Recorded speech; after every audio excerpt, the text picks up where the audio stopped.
Don't scare it off. Don't scare it off. Right, Mark, so thank you so much for making a little bit of time out of your evening to come on to the podcast and speak to myself about all things music. We'll talk about everything, but before we get started, how are you doing? I am very good, thank you. Very good. It's been a very busy day, as it always seems to be at Blinded Talent HQ, actually. And we actually just posted our podcast today as well. That's not a cheeky promo link, by the way. But it's always a bit, you know what it's like, you're a podcaster yourself, you always feel slightly nervous when you post one up, what are people going to think? Is it going to be total shit or just okay, So I feel like that's the sort of British culture, but no, that's an exciting thing, that's gone up today. But no, I'm very well, thank you, very, very well. I had a lovely lunch as well, so with one of my lovely artists, so it's been a fun day. That's good. What I like to do, Mark, is with everyone I go back to the very beginning. Where originally are you from? Originally where I'm from. So originally I am from the south part of London, and that is a place called West Norwood. West Side represent. But it's it's a fairly, well, nowadays it's quite trendy. Like most places in London, they start out as council estates, and then the hipsters move in about 30 years later and say this is the coolest place ever. That's kind of what's happened to my hometown, which now has a sort of a brewery, one of those kind of like tap brewery type things, and lots of people with interesting fashion choices. So no, it's that's where I'm from originally, and very proud of that. Southeast 27, and that was all my formative years. From South London originally, and then slowly kept moving south to where I am now in Surrey. If you're saying that the area has turned out trendy, you can maybe say that you started it all. Yeah, it could do. Yeah, I think if anyone knows me well enough, they'd know. Unless that trend was black jumper and black jeans for 30 years, which I still think has never gone out of fashion, then I'm starting no trends anytime soon. That's for sure. But or are you actually saying then places get trendier as soon as I leave, which is probably more likely to be the case? Okay, we'll leave it at that. But Mark, were you exposed to music from a young age, maybe from your parents or siblings? Yeah, I was very lucky. I was the youngest of four, and when I say lucky, I mean I don't know if you've ever been the youngest of four. It's lucky in some regards, but you do get royally beaten by your elders. But no, I was first exposed to music very, very young actually. So my dad really liked ska and reggae and two-tone, and so I listened to a lot of that. He also liked artists like Billy Joel and people who I still love. I just think are great songwriters. My mum was very much into Motown and R&B, as in old R&B, real R&B, not this slightly odd version of R&B that we call it these days. And then my elder brothers were one was into like Guns N' Roses and like heavy metal and Iron Maiden, whereas my other brother was into Madness, and my sister was into pop music like Bros. So I'm showing my age here a little bit. I am in my 40s, and so I was exposed to lots of different types of music. But I guess like most people at that age, you get exposed to lots of music, which is a great thing, and then you start to find your own little pockets that you like that are kind of uniquely you. And I kind of fell into liking artists like Def Leppard, and then I found gangster rap, and I started listening to a lot of Dre, and that was kind of my education really into music. It was very much across all genres, and even a little touch of dance in the early 90s didn't go amiss either. Yeah. So you're discovering music for yourself. Wee question, do you remember the first album you bought? The first album I ever bought? Okay. So I remember the first single I ever bought. The first album is a little bit grayer, I suppose. I guess I could always go back to the first... There's plenty of albums I listened to that I hadn't actually purchased, like Innocent Man, Billy Joel. Lots and lots of Appetite for Destruction, which is what a fucking phenomenal album that is, by the way. Yeah. Still, and it's aged brilliantly well, I might say. Even if you listen to it now, still sounds like a fucking great rock record. It hasn't really aged. Axl's voice has slightly changed, i.e. he doesn't have one anymore, but it's still a great record. I would say the first album that I ever bought, that I kind of, I'm gonna put the context here as the first album I bought. Oh, it's embarrassing though. It was a lovely pop band called New Kids on the Block, and the album I think was called, rather cleverly, New Kids on the Block. And whilst that doesn't do much for my rock pedigree, it probably does add a bit of context to, you know, why I ended up just really liking melodies and vocal harmonies, and, you know, of which those early boy bands in the early 90s certainly were all about that. Although I would say the first album I bought that I think I become obsessed with was probably Green Day's Dookie. Right, okay, that's fine. And what about professional concerts? What was the first one you attended? Who was the band? It was Green Day. Right. Yeah, and I'm not counting. So in the 80s and 90s, they had like, you know, smash hits like on the road shows and things like that. Road shows. I'm not really counting those, but the first one I went to was Green Day at Brixton Academy, 1993, I think it was. I always get confused whether it was 93 or 94, but it was 93 or 94, and I was meant to be staying at my friend's house. And of course, you know, my parents would never have let me go to Brixton Academy on my own at the age of 14. And I was staying at my friend Matthew's house. Of course I was. No, I wasn't. I was absolutely going down to Brixton Academy and falling in love with who I consider to be one of the greatest rock bands of all time. Yeah. Was that supporting Dookie? That was Dookie, yeah. Played in full. Obviously with 1,000 Hours and everything else around it, Kaplunk and stuff, but yeah, it was all about Dookie. I mean, Green Day is a great example. They're going all these years later. They're just as good today, if not better. Yeah, I think they've always stayed. I think Billy has always stayed true to being a front man, as in he's never lost sight of the fact that shows are about a show. Yes, of course, they're an amazing rock band and they write great songs, and you know, at times it's punk as fuck, and sometimes it's as, you know, as kind of painful, you know, as you can imagine. Like, you know, Good Riddance is one of those amazing tracks that, you know, not many rock bands can write killer punk tracks and then suddenly have a track like Good Riddance, Time of Your Life, which just kind of crosses boundaries. But I think you're right. I've seen them recently. I saw them last year and doing Wembley, and incredible. And they just haven't lost the ability to engage with the fans. And I think this is where, I mean, I don't want to start going two-footed in on prog rock here, but, you know, I think where bands get it right is when they understand that the audience are participants and they should be engaged and they should be given a show. And I think that's what Billy does every single time. Yes, he does the same tricks. He shoots a t-shirt out of the gun and he brings people up on stage to play the instruments, and he done that 30 years ago as well, by the way. You know, but it doesn't matter to me. That's a showman. That is someone who understands their craft and are able to deliver it, you know. Yeah, I mean, Green Day are a great example, and I don't mean this in a bad way at all, but less is sometimes more. Definitely. Well, they've played the same three chords for 30 years, right? So, yeah. If that isn't well, look, hey, it's worked for Ed Sheeran, so let's not start taking a piss out of like those types of artists. But like, sometimes the simplicity is in the song and the performance. Sometimes you compromise having just a very basic chord structure for performance. You know, some people want to stand absolutely still and hold their diaphragm in the right way so they can deliver the vocals perfectly every time. And some people like to put on a great show. I think if you want perfection, get the record. If you want a show, go to the live event. Yep.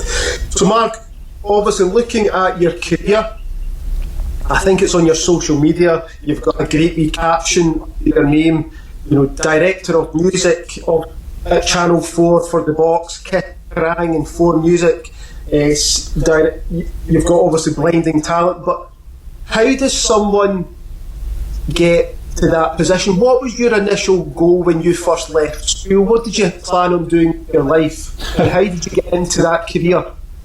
Yeah, it was a really strange journey. So I think I alluded to this earlier. I kind of grew up in a very, I would say very modest family, underprivileged perhaps, but I wouldn't say that. It was a privilege really to kind of grow up in an area where, you know, it was very council estate. My dad was a builder, my mum was a housewife. We had no aspirations or ambitions to necessarily go to university.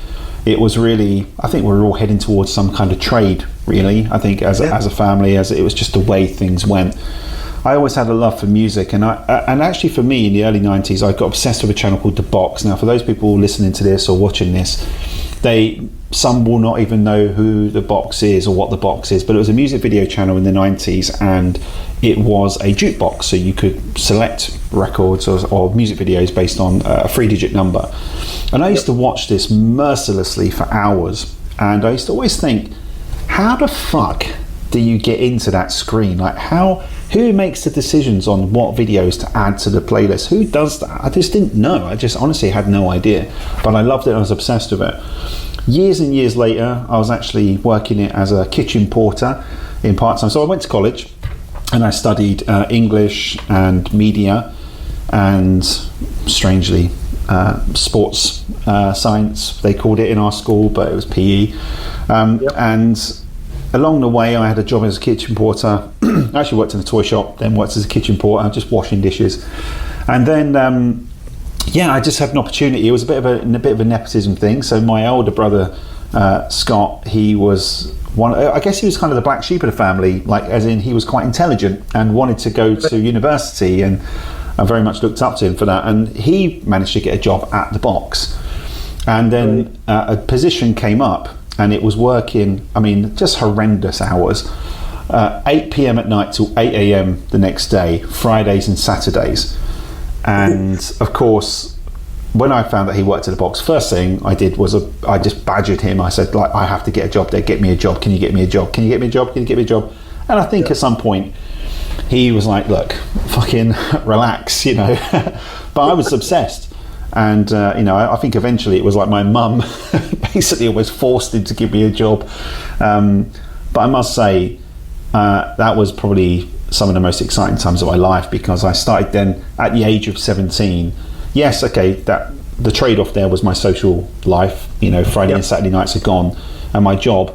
And you won't believe this, but my actual job, this was my exact job, by the way. I would go to the Box on a Friday and Saturday night. I would watch the TV channels, and if anything goes wrong, I'd call an engineer. That was my job, end to end. Right? So I was getting paid to watch music television. And what people didn't realise back then, obviously it was a jukebox system, but for those old enough to remember, there was lots of different versions of the Box across the country. So it wasn't just one channel, there was actually 60 channels that were all regionalised. So someone watching the Box in London would be having a completely different experience to someone watching the Box in Scotland or Glasgow or Edinburgh. And so we called them head ends. All right, so it's just a term that there's different parts of the Box.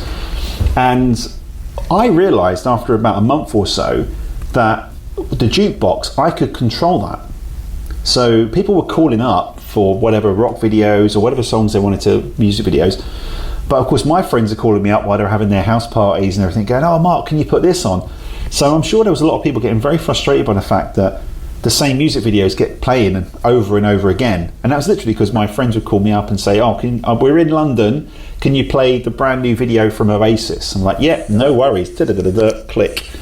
And so it kept jumping the queue. So you can imagine if someone's paid a premium rate of £3 to request a song and they still haven't seen it, but they have seen Oasis, Champagne Supernova 9 times.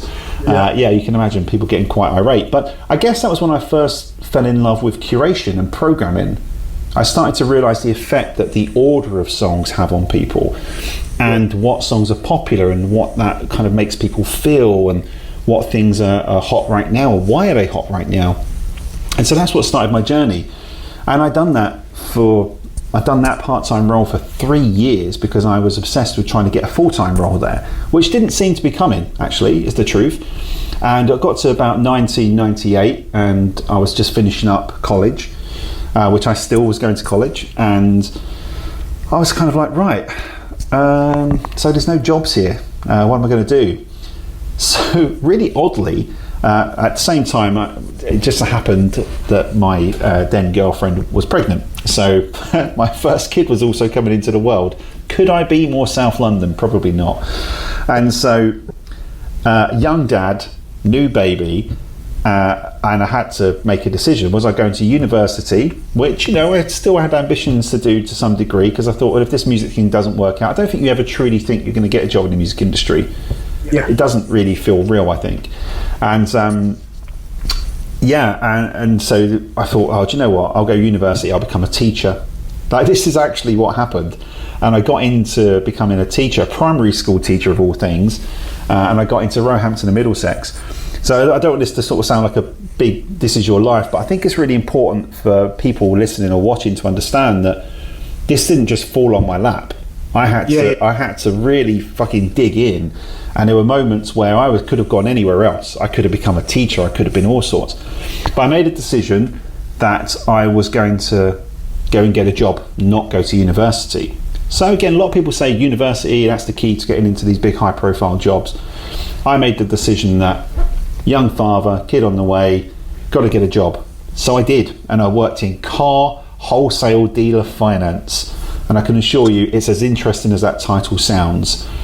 And I was doing that Monday to Friday, and then Friday night I was doing the box. Friday and Saturday night I carried on doing the box, because I kept holding on to that dream that just maybe I'll get a job there. And so I'd done that for a year. So I'd done 7-day weeks for a year. Look, this isn't me trying to throw a violin out there, because no one gives a shit, right? You want to have success, you've got to work hard. Fair enough, we all buy into that. And you can imagine my background was very much built around that. It was always about graft. Yep. So in the year 2000, a position came up at the box. At that time, they were launching new channels, they were expanding, they were getting bigger. But they were also consolidating. So there was a lot of change happening at the box, and an opportunity came up to join the music team as the lowest of the low. When I say lowest of the low, the actual title in the music team was customer service representative. That was the music job. And I did think to myself, I don't know what the fuck that means, but I will take that job with both hands. Yeah. And I remember the day I left the job in car wholesale dealer finance, not least because I was absolutely twatted and had to be picked up by the missus at midday, because they saw me off, but they saw me off way too early. I couldn't cope with my alcohol. Anyway, cut a long story short, I remember that first day in the office at the box and just thinking, fuck, is this real? Like, is this actually real? Is this actually happening to me? This was in January 2000. So of course, this is well timed, because that would have been 25 years last month as my first kind of role. And I remember turning up on the day, and at the time there was a lady called Stephanie Price, who was the head of music, Kerry Wilson was the assistant, and David Young was the programming director, and he'd just taken over that role, and I was working underneath them. And that was my journey. That was my journey into the music team, and then we kind of very, very quickly launched lots of channels. And you can imagine back then it was strange for me, because they looked at me as the young person. So anything they wanted some sort of validation on, whether it was trendy, hip, young, they'd look at me and they'd go, oh, what does the young person think? Like with TikTok now, everyone goes, oh, what's cool and happening? And they look at the young person in the room and go, well, they must know. I can assure you that doesn't happen that often anymore. It tends to be me looking anxiously for the Gen Z going, is that right? Is that where's it going? But yeah, so that was my journey. Sorry, that was very long-winded, but I thought it might be important to give the context there, because I think if you're trying to get a job in the music industry, and I don't think the rules have changed at all, by the way, I still think the hardest working person wins every time. And I've seen that, and it's not quite an underdog story, but it is a story of persistence and resilience and really wanting to work in this industry. Just think, Mark, you're a big music fan. Had you been a primary school, you might have been like Jack Black from School of Rock. Yeah, I probably would have been, if I'm honest, I probably would have been the worst teacher ever, because I can imagine myself being more like Greg Davis, where I don't know if you've seen it's Man Down, isn't it, with the drama when he does the aliens, and I feel like I'd probably be more like him. I probably would have been someone who desperately wanted to work in the music industry but ended up working with young kids. I guess the irony is that, whilst I'm not working with young kids, I work with artists, and at times they can be like young kids. So in some ways I'm getting some of my primary school boxes ticked. It's funny because what you're pretty much saying is, nobody's going to hand you your job. You need to create your own luck. You need, if you want something, you need to go for it. Nobody's going to come and tap your door and do this dream job. No. And as you say, hard work does pay off. It does, and I think there's a very old cliche, the harder you work, the luckier you get. I think that's sort of true and not true. I do think luck plays a role. There's no, absolutely yes. My entry into it was based on luck. My brother, who didn't quite have the same passion for the box as I did, got a job not on the basis that he wanted to work at the box, but because he wanted to excel in operations and management.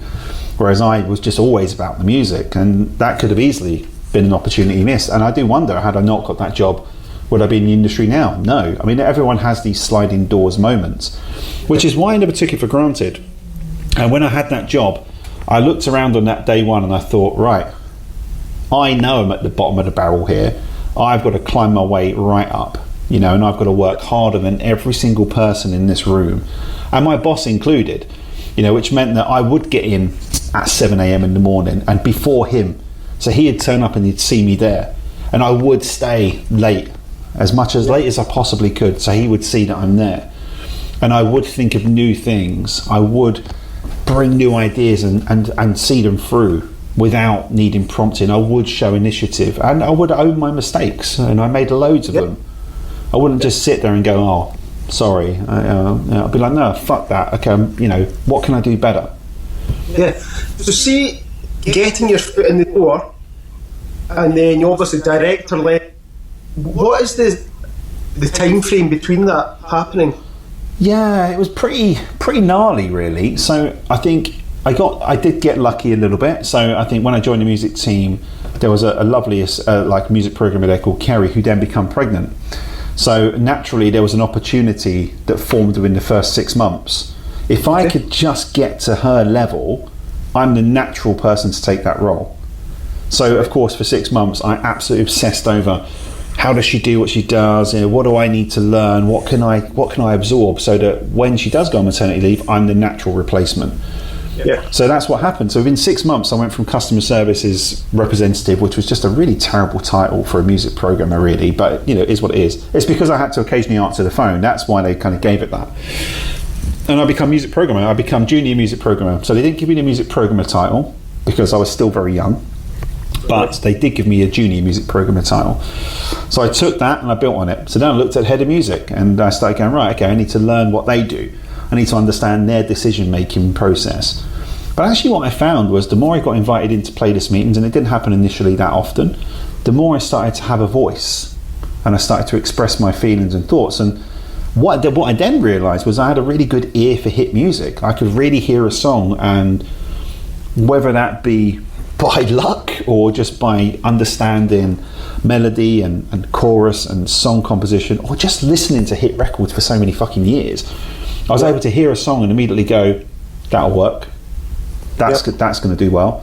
And I was really good at it, and so that kept happening. I kept saying that's going to be a hit, that's going to be a hit. They kept being hits, and so the team started to look, and then at that point they were going to employ a music director.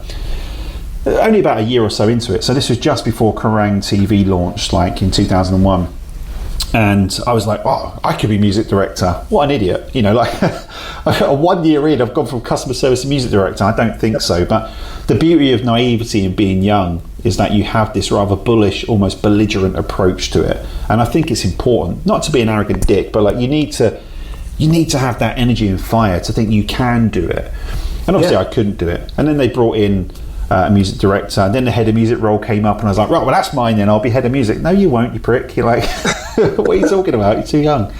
So then they brought in a guy called Lee Thompson. So I must caveat, Stephanie Price had left at this point. So then I was like, right, you kind of feel like you've dropped down the pegs, but you haven't at all. You've actually maintained, which is really great. Then we went on this kind of ferocious launching of TV channels like Kerrang and Kiss and Magic and Smash Hits and Q, if you remember Q. Yep. Martin Freeman was on Q. Martin Freeman was the actual visualizer, the idents on Q television was Martin Freeman, who we know mostly from The Office now, or Love Actually, but he was the idents on that TV channel. Iconic. Anyway, so kind of long story short, I just become a sponge. I looked at the new head of music, the new director of music, and said, teach me. I was like I was like, you're the Jedi, I'm the, whatever they call it, Padawan, or whatever it is. I'm the Luke, you know, you're the, whatever it is. I was like, fucking teach me everything. And that's what I did, you know, and then they kept looking at me again for choices. I was quite heavily involved in Kerrang playlists because I had a natural bias towards rock music, so naturally I started looking at these bands and saying, well, that's great, you know, I love Amen, they're great, you know, I like Mortis, like, who doesn't like a Troll? And so I started getting really heavily involved, Limp Bizkit, Linkin Park, Slipknot. Suddenly I was just getting them right more times than not. So, you know, and the team we forged was really good. And I would say, in answer to your question, the first big major step really was in around 2002, where I kind of almost skimmed past junior programmer into just programmer, and then by 2002 I was senior programmer. We then employed a programmer underneath me, and really at that point I was just waiting for the head of music to bugger off, you know, because at that point I was so well versed in it that I was nipping at his ankles the whole time. You know, and he was brilliant, by the way. He was a brilliant head. He still works in the industry. He's a writer for Record of the Day. I don't know if you're familiar with that newsletter. It's a really great music industry newsletter called Record of the Day. Very, very well respected. His name's Lee Thompson, so he still writes there. So he's an incredible guy, very, very knowledgeable. But I was really lucky. I got to work with someone like that who had an equal amount of passion, but also just a lot of data knowledge. Absorb. And then he left in 2005. And that gave me the opportunity to stake my claim. I was 5 years in at that point. I knew a lot. I'd shown an awful lot of initiative. I'd got a lot of hit singles right in the playlist meeting where I said that's going to be big when other people said it wasn't. And that, again, that's not an arrogant thing. That's a skill thing. You kind of hear a track and you look at the form and you go, is that going to be big or not? And so, yeah, he left. And at the time, Simon Sadler was a fantastic boss. A lot of respect for. And Dave Young was even his boss. So Dave, who employed me the first time round, it was still the big boss. Yep. And they were going to do an external appointment for a head of music. And I was like, fuck that. So I doubled down. If I could double down any more, then that's what I'd done. And I said, well, look, why don't you just give me a shot, give me a channel, and let me show you I can make it a #1 channel. Yep. And I remember Simon was like, okay, well, you know, Kiss TV at the time was doing really bad. And for anyone listening, Kiss as a radio station in the noughties and the 90s was predominantly dance. It was a dance radio station, didn't really play much outside of that. And when Simon said to me, look, Kiss TV is really performing badly right now. What would you do with it? And I said, do you know what I would do? Is looking at the competitive set against MTV. Now, MTV were our arch rivals, right? We were always fighting for market share between MTV. They had like 11 channels and we had 7. So again, we're the underdogs, but we had much powerful brands, in my opinion, much more powerful brands. And I said, okay, I've got an idea. Why don't we just pit Kiss against MTV Base? Because it's its natural rival. Also, MTV Base is doing phenomenally well with ratings. And so I remember my boss was like, okay, that's interesting. Well, look, I trust you. Go and do what you got to do. Right. And I completely stripped the playlist, took off all the dance music, changed it to Kiss Urban, and we were the #1 urban station within a month. Right. So then they were kind of taking me quite seriously, and they could see that there was a natural flair there to, you know, change and adapt TV channels. Mm-hmm. And make them #1. And I'm very competitive, as you can probably tell a little bit. And so that was quite, I would say, contagious. And of course, they saw that success. And Simon, being the manager that he was, fantastic, unorthodox, I think is fair to say, but a great manager, and gave me a little bit more of a leash, and kind of gave me a little bit more, and said, you know what, we're going to make you sort of acting head of music, and if you can get us up to being the #1 TV network. Great. Yep. You know, maybe then he didn't ever say maybe we won't employ an external head of music. He just said, we'll make you acting head of music, see how you do, but in the meantime we will be looking around. Well, of course, that was it. I had to make our network the #1. Went through, reskinned all of the channels. We've done some great work with charts. You know, like charts were a big thing on music TV. Top 50 this, top 50 that, top 20 that, you know, whatever. All narrative-based programming.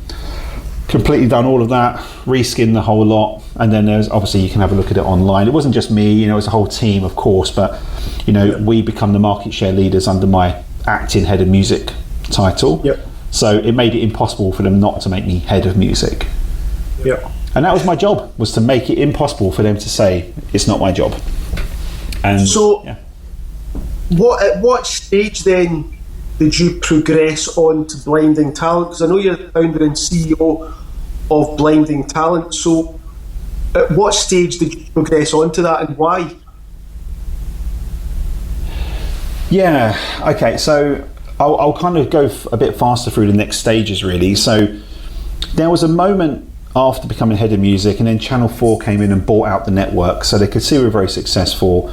They were just getting rid of their Ch4 programming, if anyone remembers that. It was like youth entertainment programming, and ultimately saw our network as a really great model for 1634 market, for the 1634 market. So there was this kind of big changing of the guard. It was like the big boys were coming in. Channel 4 were in now, right? They now own us, and Bauer had split in between at that point.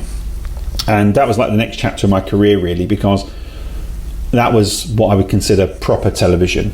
You know, you had suddenly this big juggernaut of a TV network coming in and saying, actually, all the stuff you've done before, that's not really TV. I always liken it to, have you ever seen Crocodile Dundee when he pulls a knife? And he says, give me your money. He goes, call that a knife? Shh, that's a knife. That was a bit like Channel 4 taking over the Box network. It was like, you know, it was a very cold day for us and an incredibly warm summer for them. But it was just really good for me. And then the context of Blinding Talent really is that next chapter. So I'd gone from being a programmer, a curator, just a passionate about music, just absolutely obsessed with music, into then managing a team, and then starting to manage content and start to strategize around the future and start to work with people that really understood how to create content with major artists, not small artists, I'm talking major artists, Pink, Beyonce, you know, the major global stars at the time. And I was being afforded the opportunity to be involved in that, and I was like, wow, okay, this is different level. This is working with artists at a completely different level. You know, Little Mark, who was just sort of like sitting there cross-legged staring at the Box Music Television in 1989 or 1990, whenever it was, is now kind of going, shit, like I'm actually here. Like, this is mental. This is actually mental. I mean, not least the amount of trips and free stuff pluggers were giving me constantly at the time. You know, that was all a bit mad too. And the showcase events, which I know we probably won't get into today because of the time, but there's just so much stuff that I could talk about in between 2000 and 2018. Just so much mad shit happened. But I started doing some great work with Spotify, YouTube, started creating commercial partnerships with KFC, River Island, and just suddenly I matured into this very senior guy within the field of the music industry, working with labels, working with artists, and it was great. And I had an amazing team under me, you know, Abby, Paul, people that you may or may not know, but those guys were great people. I always employed in a slightly unorthodox way too. So like Abby came from like a milkshake factory, David come from a Scotch egg factory.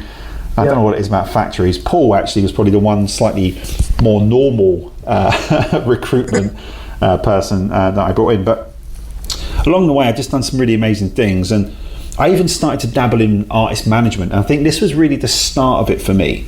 So in the late noughties, early tensies, I started to manage a couple of bands, and they'd done kind of okay. Never really told anyone I was doing it, because I think naturally, if you love music, you want to be involved in all aspects of music.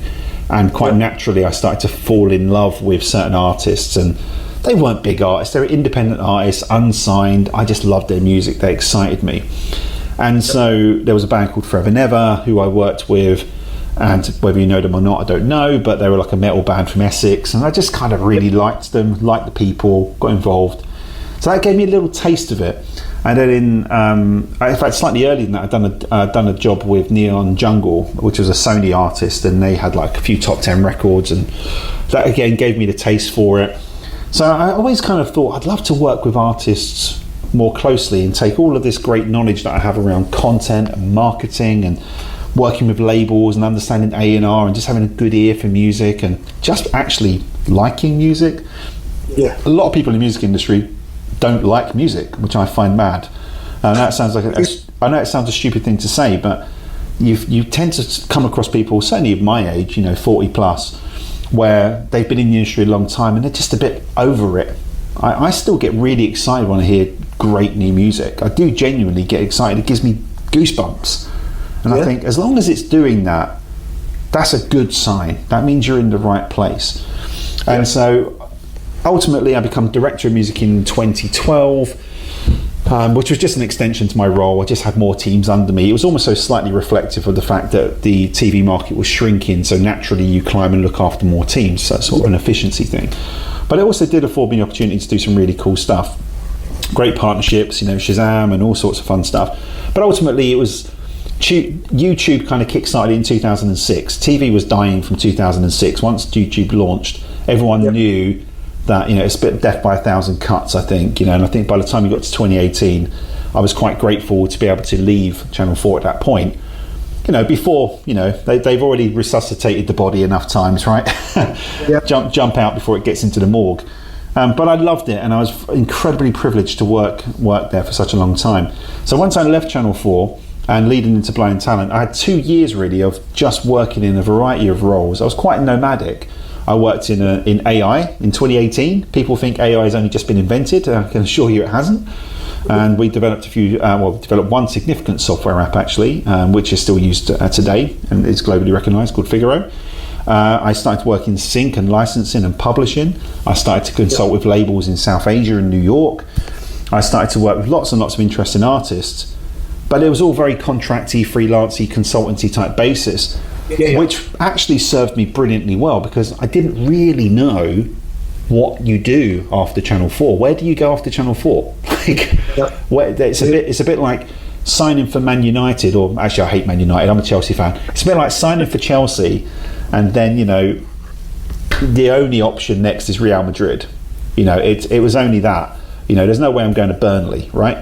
And so it was just trying to work out the next steps, and I tried lots and lots of different things. But across that 2 year period, the thing I found I loved the most was developing talent. I still got excited by that. I still loved it. It was still a thing for me. And so I thought, well, look, if I'm going to launch my own business in 2020, and that's when it was, absolutely nothing to do with COVID at all. People often think that.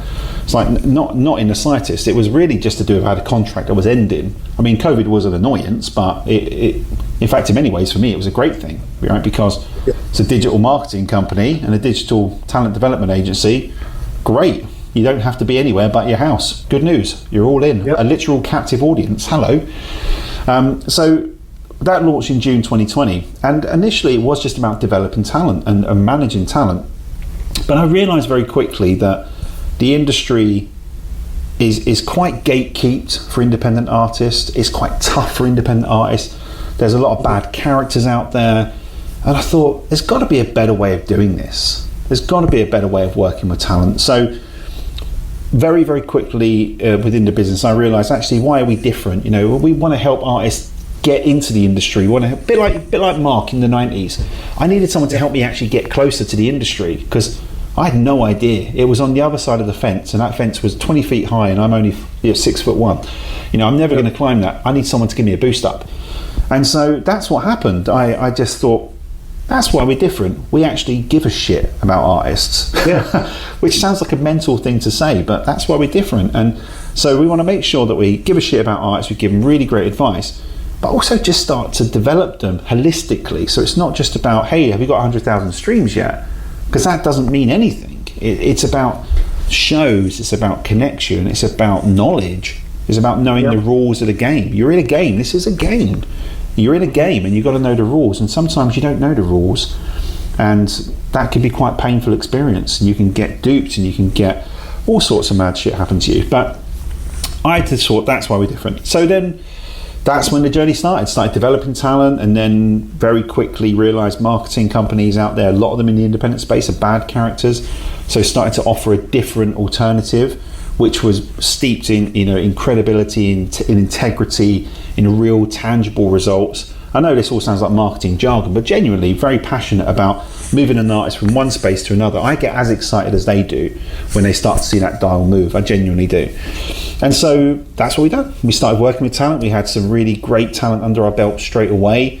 The likes of Alien Blaze, who I've mentioned on TikToks and things. She's doing fantastically well. But we've worked with people like Nathan Smoker. These are all great emerging indie UK acts. but we've also worked with some pretty decent sized artists too. A nice one I ticked off my box was Louise. Louise Redknapp, as she is to people who, I don't know if you know who she is, hopefully you do. Yeah.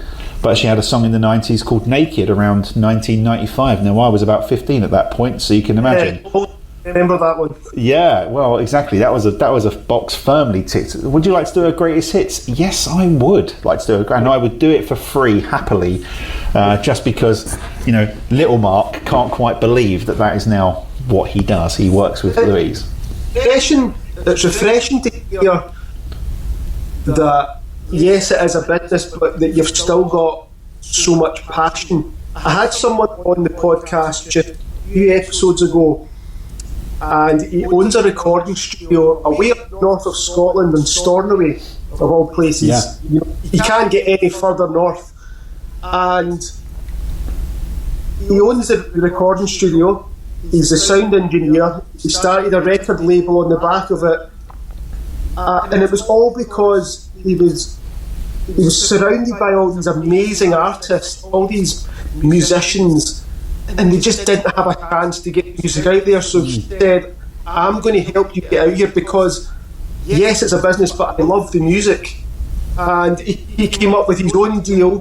He said to me, he looked at the record deals, this is what artists get, this is what the company gets, scrapped the whole thing, came up with a deal that was good for him, good for the artist, and he's doing absolute wonders. And the bands that he's signing, that they're, especially in Scotland, they're becoming bigger and bigger, starting to go all over the place now. They're putting on 2-day festivals, they're selling out like 60,000 tickets in a day. Mad, isn't it? It's mad. I do think Scotland has got an incredible amount of talent. I must admit. Very early on, I worked with an artist called Callum Jones, who you might have seen more recently on The Voice UK. He came on there, and what an unbelievable talent! He was right up in the Highlands, and of course, had gone to Stornoway for some education. I think they've got a great school on there, or some sort of university where they do music education on there. And he introduced me to trad music. I'd never even heard of trad before. Never heard of it. But what an unbelievable artist. And anyone listening to this, go and check out Callum Jones. I mean, how that guy is not a monster artist right now, I have no idea. He's everything Lewis Capaldi could have been. Don't get me wrong, I like Lewis Capaldi, worked with him before. But this artist, Callum Jones, again, I feel such a privilege to have worked with him so many years, but just what an unbelievable talent. And completely unsigned, unmanaged, doing it on his own, still got putting in the graft, still playing the pubs, still making money the sort of traditional way, but also releasing music and going on The Voice UK, putting himself out there. Yes, he's shit at social media, right? And that's the problem, isn't it? You kind of take these amazing talents, and then it all gets boiled down to, but they're shit on social media. And that's the bit that is really painful as a marketer, because you kind of go, well, when little Mark was watching, music videos and enjoying music for what it was, I didn't go to that many live shows, but it was a different experience. We didn't have to worry about, is it trending on TikTok, or is it this? And I don't want to sound like an old man, because we work in that space and we do loads of great work in that space, but I do feel like at times it gets in the way of the talent. Yeah, the talent is just being gatekept because an artist didn't grow up as a content creator. We're sitting on a podcast, and that's because we're the kind of people that don't mind creating content. We quite enjoy a conversation, and we lean into our skills, which is we can talk and we love music, so there's already a conversation to be had. It's amazing depending on, I know a couple of bands, one's in their 20s, mid-20s, the other one is in their 40s, and both excellent bands. The young band are so good at self-promoting online compared to the older one, because nobody's got TikTok, nobody can be bothered doing it. The other one has got such a bigger following as a direct result of being able to market themselves with the products that are available today. It's a massive problem, but I think fundamentally, and we try to explain this to artists too, if you can think about social media in a slightly different way, if you can slightly reframe what social media is, then it can really help you navigate it. And what I mean by that is, principally, if you're an artist, you need fans, okay? Yeah. And so if you can just structure it in your mind as, social media is a place where there's a fuckload of people. Okay, so think about it from a business point of view. They're your leads. Okay, there's the opportunity. There's 8 billion people in the world. Doesn't matter how shit your music is, I'm pretty sure someone's going to like it. Right, so there's 8 billion people in the world. Let's assume that from a connection point of view, there's probably about 2 to 3 billion people that have got access to a computer or Wi-Fi, some kind of decent. Yep. And if you narrow it down further in terms of English language or people that can understand you, you're probably talking about 1.5 billion people. Okay, so still a sizable chunk of people, and that's not including people that can understand English but it's not fluent to them. So there's a huge amount of people out there. Now, if you can think about it, no matter what you are as an artist, whether you're a 70-year-old making prog music and you're trying to find an audience for it, or if you're an 18-year-old that's straight out of the blocks from college and releasing a punk band, social media is just an opportunity to engage with people. And people often think, oh, I'll post and I'll become famous. It's like, no, that's not really how it works. Yes, you need to present yourself well on there, but you have to go and hunt people down. You're a business. If you're a salesman, you don't sit in your office with the phone switched off or the computer switched off and just hope people are going to knock on your door and say, hey, can I buy your product, please? That does not happen. And artists just fundamentally don't get that at whatever level and whatever age. I don't mind what tools artists use, whether it's TikTok or Instagram or Facebook. Facebook gets absolutely kicked in the ribs all the time that it's shit, it's for older people, no one uses it. Bollocks, absolute bollocks. There was hundreds of millions of people using Facebook every day, and it's beggars belief that marketing companies, that some of them say, oh, don't use Facebook, it's for old people. How do you know? And actually, what's wrong with older people? Older people have got more money in their pocket, they're more likely to go to a show, they've got more time, and they're more likely to support a young artist that is trying to come up. And it's just utter nonsense. So we're just trying to give artists really practical advice and go, look, social media is a potential audience. Your job is to go and hunt that audience down. If you think they're coming to you, forget it. Go out there, search the hashtags, go to your favourite artist, go to the comments of your favourite artist and engage with their comments. Lean into other people's engagement. They're easy wins. This is what a salesperson would do. There's a great book I always point to people, you might be able to see it behind me, but there's a great book I always point artists to called Dale Carnegie's How to Win Friends and Influence People, because it's such a great book for artists to read because it's just about sales. Now, again, I'm sure every artist will go, I didn't get into becoming an artist to become a salesman. Well, go figure, you are. You are trying to sell your product, you're trying to sell your personality, you're trying to sell kind of anything. Otherwise, if you're not trying to sell, you're not making money, then why are you doing this? If it's a hobby, fair enough, but if it's a business, treat it like a business. Doesn't mean that has to be a bad thing. It can be a really great thing. So I'm getting on my high horse here a bit about social media, but it's because I genuinely believe no matter what age you are, you need to reframe social media as it's a place to go and find new fans, and then go and find them. Don't expect them to come to you. Don't expect posting a video of you playing the ukulele is going to suddenly reach 10 million people and you're going to sell out the ABC in Glasgow, right? It's not going to happen. It's just not going to happen. Get over it. If you're not hunting these people down, you're not going to sell tickets. And so this is where we come into the mix when it comes to marketing. It's just giving people practical strategies. Like, stop, if there's roadblocks, let's kick them down. That's been my career the whole way. If there's something in the way, find a way to navigate it or kick the shit out of it. And if you're not prepared to do that, don't be a musician. Yeah, that's fine. And Mark, we're obviously very early on in 2025, so what are your plans for the rest of the year along with Blinding Talent?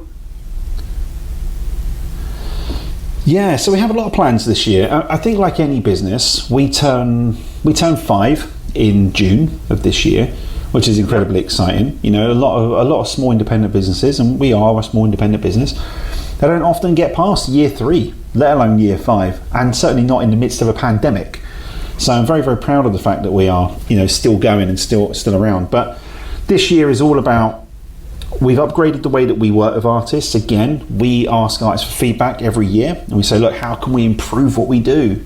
We genuinely want to serve the artists. How can we improve? So we are looking at expanding into new areas. We now we've got social media content hubs now, so we can go and shoot artists in studios and create really amazing content. But I think the biggest thing for us this year is going to be, I met the Brits this year, We've got the podcast again, which is going really, really well. We've got loads more great guests coming down the line, which is going to be awesome. Again, all of that is just to help artists. We want artists to actually speak to individuals, but like yourself, then you want other artists to learn and benefit from people that are seasoned and got the good intentions. I think that's what we're trying to do as well, and trying to stop the gatekeeping in this industry and try and break down some of those walls for artists. We have other things. We're doing some showcase events. We've got a few things coming up later in the year. We're looking at potentially new areas around distribution and stuff. But honestly, for us, it's a bit like business as usual. Get talent, make them better. That's always the mantra. Let's help artists get closer to the music industry and give them an actual shot. Sounds good.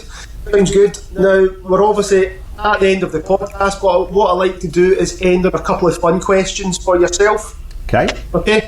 So, Mark, imagine you could go back in time, anywhere in the world, big gig, small gig, I'll let you decide. What's the one concert that you wish you could have attended?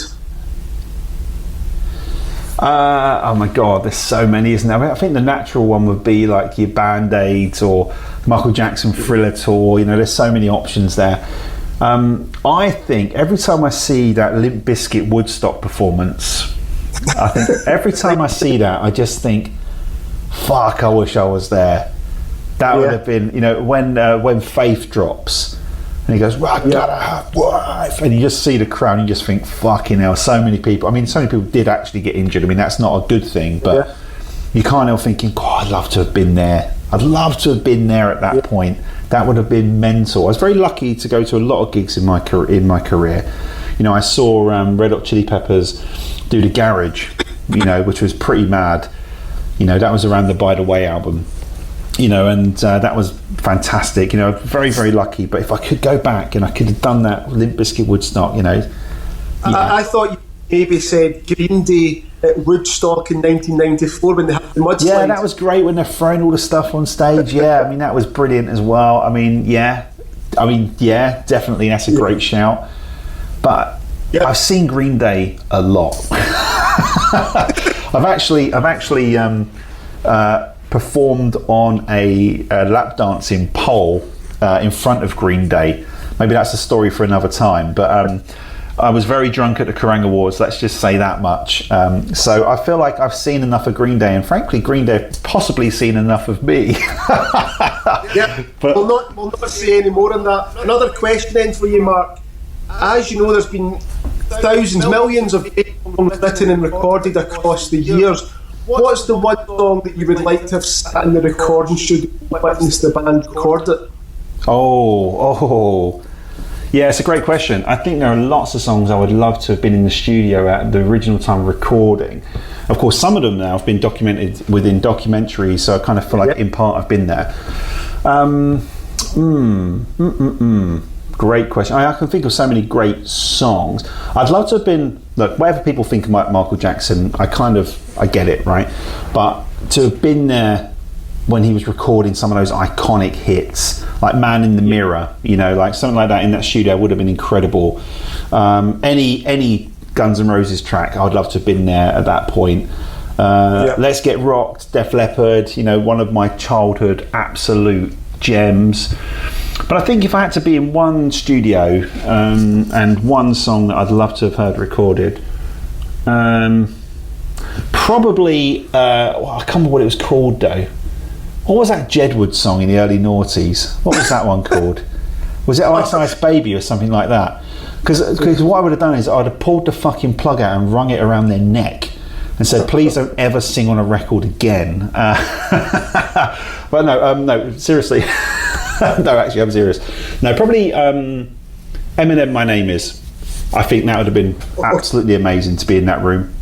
And last for yourself, Mount Rushmore, who is the four bands or musicians for yourself, whether it be performance, whether it be songwriting, whether overall package, who for yourself today, because it could change every day. It would change every day, yeah, of course. yourself? I love this question because it really made me think about the artists that I love. And I can go back to Elvis Presley, who I just think, you know, I mean, yes, of course, he appropriated black culture, but let's kind of skip past that. It was great songs. Prince, I think, for me, is still a genius. So I think on my Mount Rushmore, Prince would have to be there. I think it has to be there. I think Billy Joe, of course, from Green Day, I think he has to be there. I think I'm quite a big Beatles fan, but I did grow up listening to a lot of Bob Marley, so I think I'd have to have Bob Marley on there. I think genius, absolute genius. Stevie Wonder, I grew up listening to Stevie Wonder so much, and this fourth slot is really, really, really tough. I feel like I'm not allowed to put Michael Jackson on there, but I think I'm going to throw one out that's possibly a bit strange, but this might be a bit odd, but I'm going to put Ed Sheeran on there. And people will probably say you had Axl Rose, you had Kurt Cobain, you had Dave Grohl, you had all these options. And I know this is a rock talk show, and I'm kind of conscious of that. Although he did do a track with Bring Me the Horizon. Does that count? No. But I think him because in terms of being an artist that other artists can look up to, and I don't mind if it's rock artists or whatever, there is no artist that has gone through a bigger transformation than Ed Sheeran. I think he gets a lot of shit for being an artist that's seemingly quite simple, and the lyrics are quite simple, but they forget about the fact that he has been through a crappy TV show. He's released tons of records that you'll never hear that were fucking awful. They forget about the fact he's done all of these dates, playing all of these shows to people that just like to free people. People don't see any of that graph. They only see the success bit and go, oh, he's had it easy.